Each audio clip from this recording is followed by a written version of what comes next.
excited because today I'm at Pixar headquarters.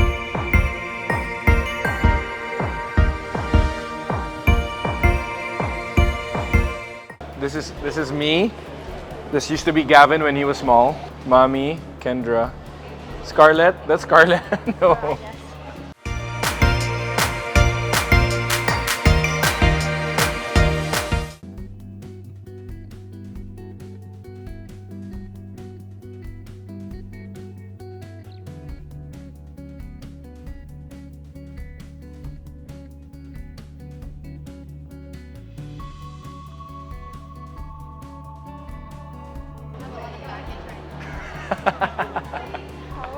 Anxiety.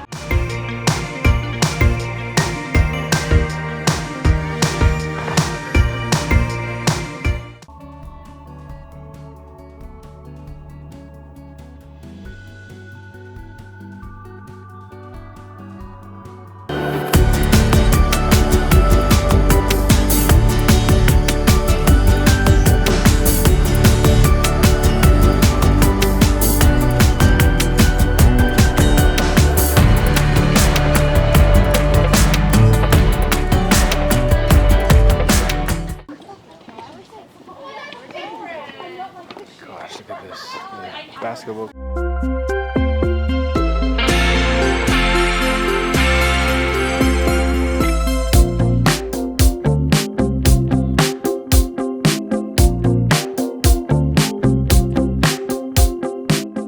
How you design your outfit? Full of stuffed toys? Yeah, probably. What color? All colors, especially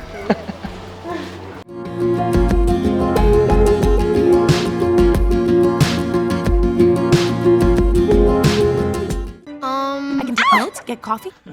You're nailing every single one. Yeah.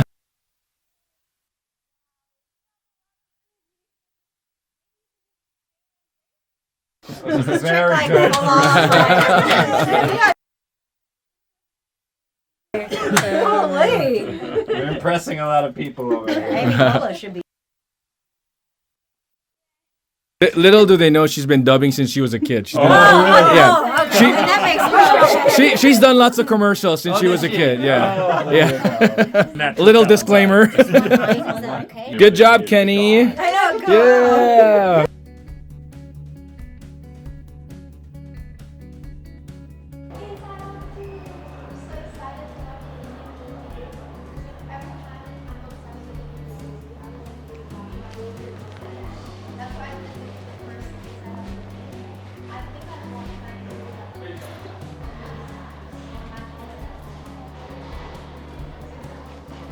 So here in the camera and staging, we get the feel of how it is to be a director, right? Yeah. So what we discovered is the design team will present a certain stage, and it's made by the design team, and the director will come in and choose the different angles they want to work with, and it's like a virtual space. so cool. The stage is it's like a real stage, and they move the camera around, and the director would choose which angles and lenses they want to work with.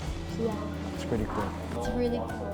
It's like, I didn't realize that that's how they did it. Same. Until now. And I was like, so much thought gets put into like the movies we watch. We don't even like think about it. And I only realized, like Until this. And there's a certain kind of appreciation now for just the kind of work, how extensive it is to just put in just this one scene, Yeah, right? exactly.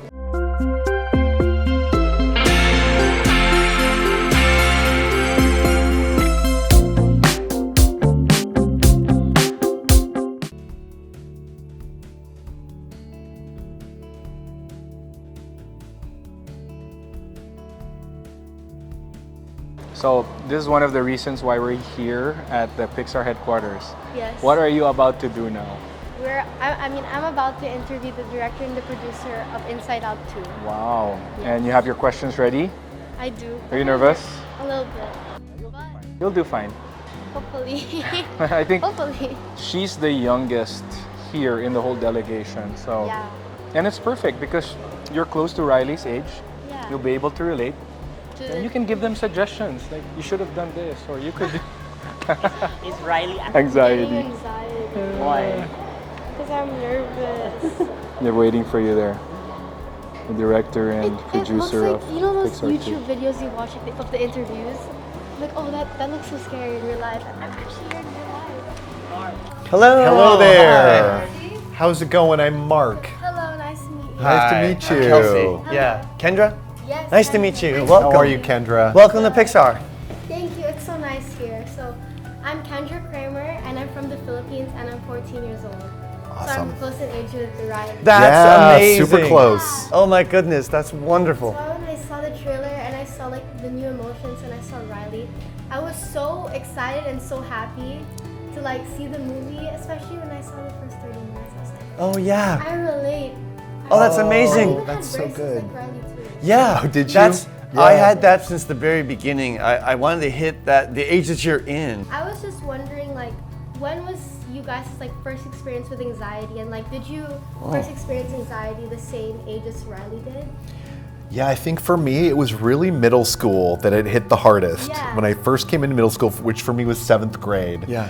I just remember being so much more conscious of what everybody thought of me, and was so self-aware, and it made me just double. I had to rethink everything I did and said because I was judging it through a different lens of like, what are people perceiving about me right now, and that wasn't true before. Makes sense. Like also me, it hit most in 8th grade because I was homeschooled until 7th grade. So 8th grade I came in, Okay. and then I experienced anxiety for the first time. My parents were like, I think you're experiencing anxiety right Yeah. now. And I was like, really? I was like, this is the first time ever. And so I still struggle with it, but then I learned like how to deal with it better.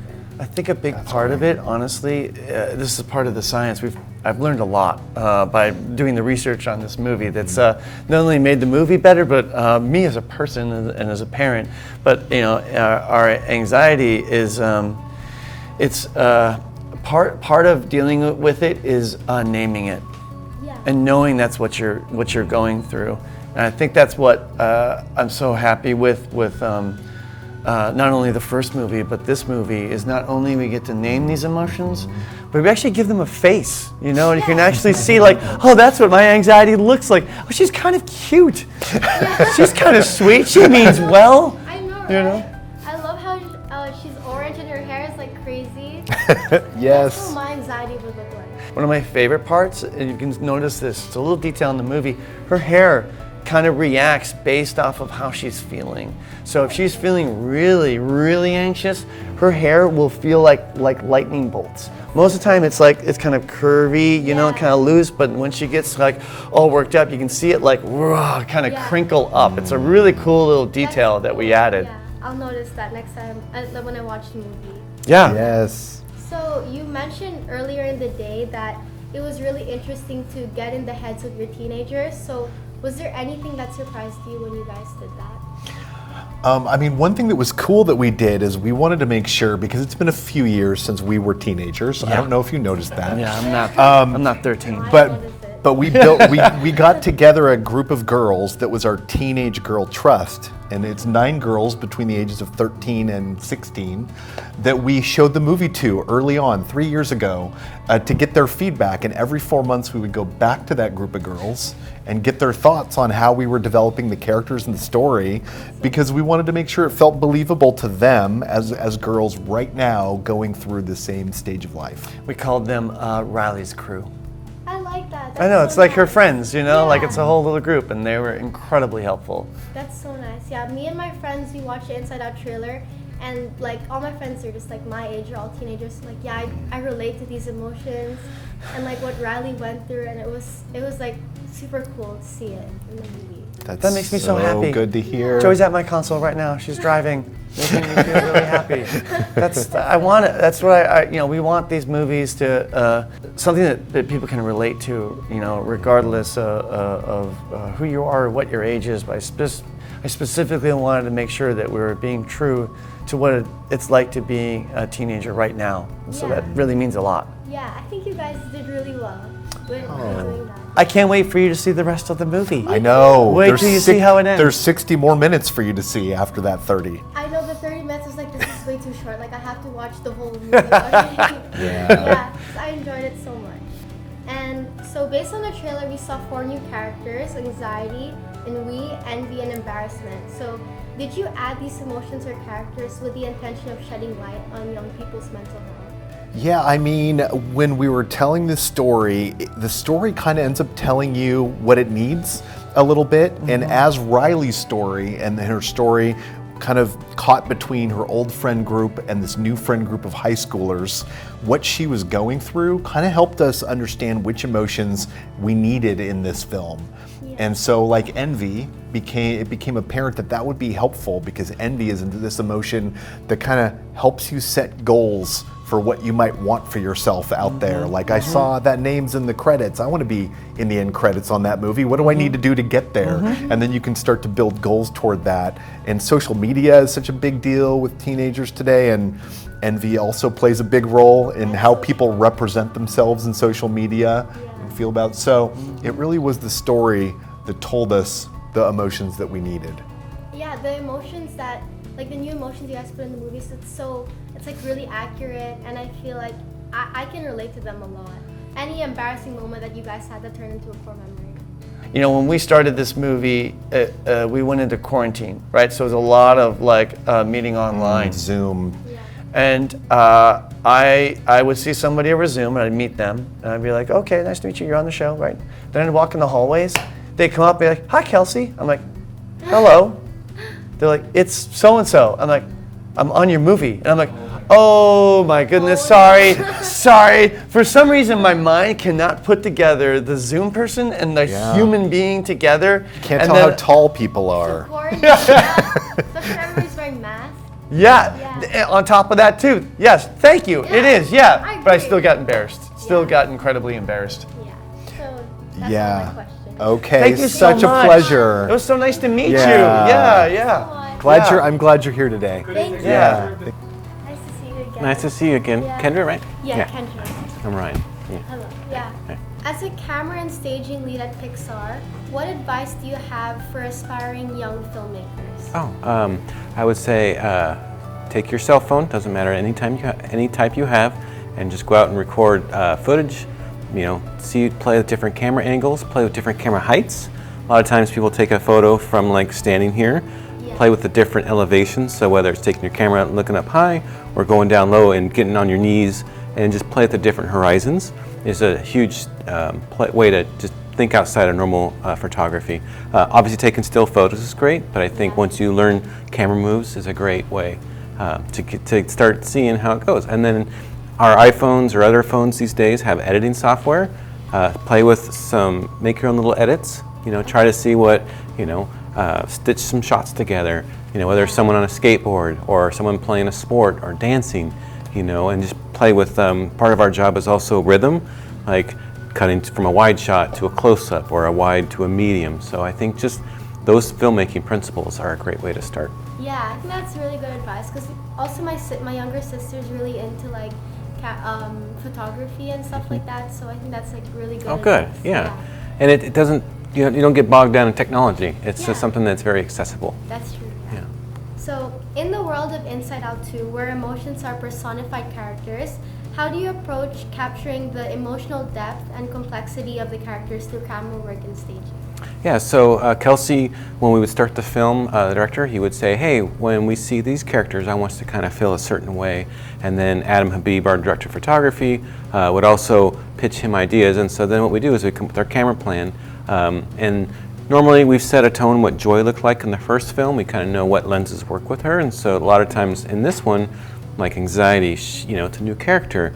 So we would do lens tests to see how she looks in the frame, and then we know how to sometimes push it or pull it. So the audience might feel a little bit of a certain feeling, depends on the lens we used. So we just did some early testing to see how the characters looked on the film.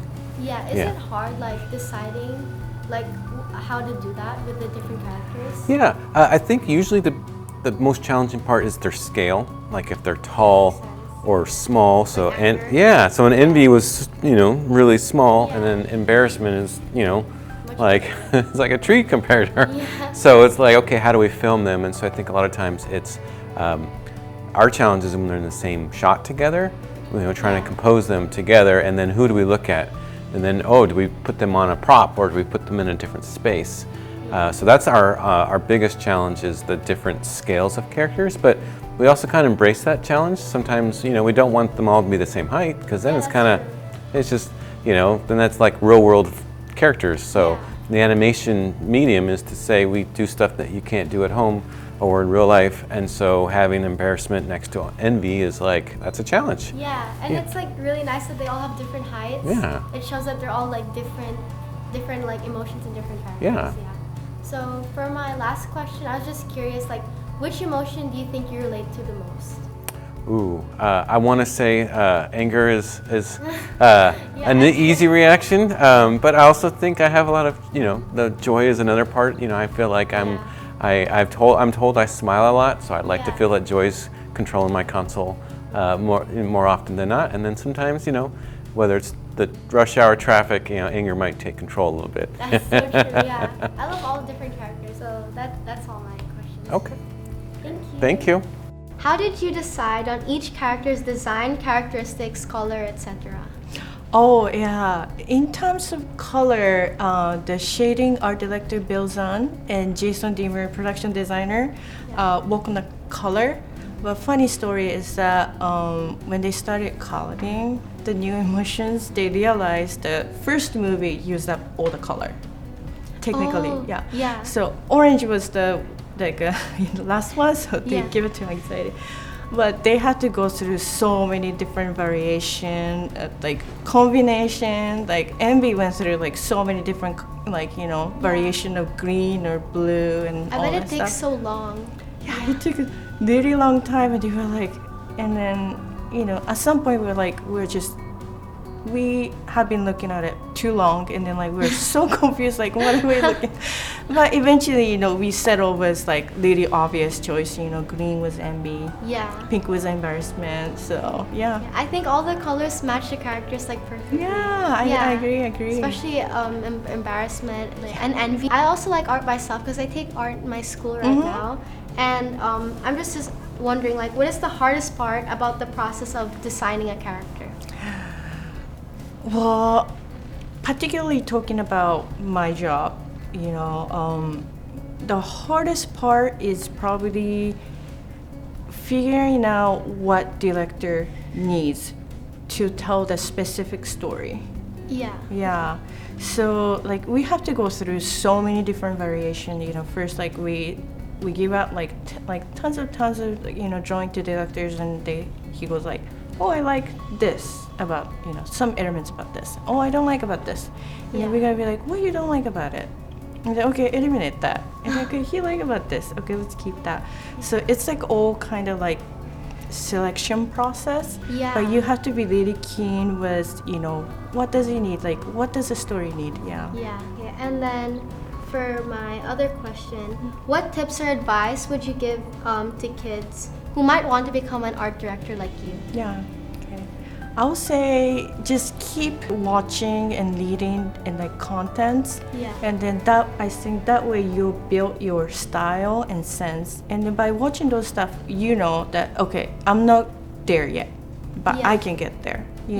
To have the goal, this is a good content, this is a great draftsmanship. So that will give you a drive, to meet there. Yeah. So just don't give up it. Yeah, just keep practicing and trying your hardest. Yeah. Yeah, okay.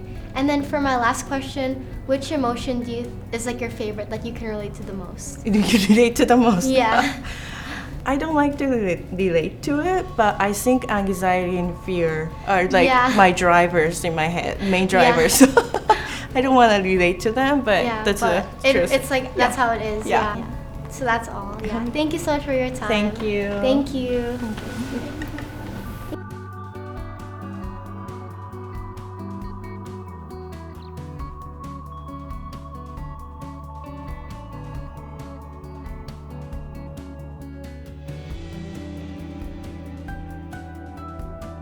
Good job today, Kenny. Thank you. So, what are your core memories here at the Pixar headquarters? Core memory, the tour. I love the tour so much, and then also the voice recording, and especially the interviews. Oh yes. Those are core memories for me. I think the whole area here. It's like a big campus. You have Yeah, it's like a school campus. yeah, That's why it's and so the nice. offices, they designed it the way they wanted, and you could just Yeah. see like their workspace and how they're able to collaborate and be able to maximize their time here. So it's very nice how Steve Jobs is able to put all of this together. Yeah, Diba? agree. And I like to commend you because you did a really good job, especially with the interview with director and producer. Thank So you. we have to tell all our friends, when is Inside Out 2 coming So in the it's Philippines? coming out in the Philippines in June 12th. June 12th. So you have Yes. to watch it. You have to watch it. In fact, Yeah. we've seen the first 30 minutes. It's it's so so nice, good. engaging, and it takes you back to the time where 2015 came out, the first Inside Out movie, and it just continues on with the life of Riley. Yeah. Yeah. Good job, baby. Thank you. It's a wrap.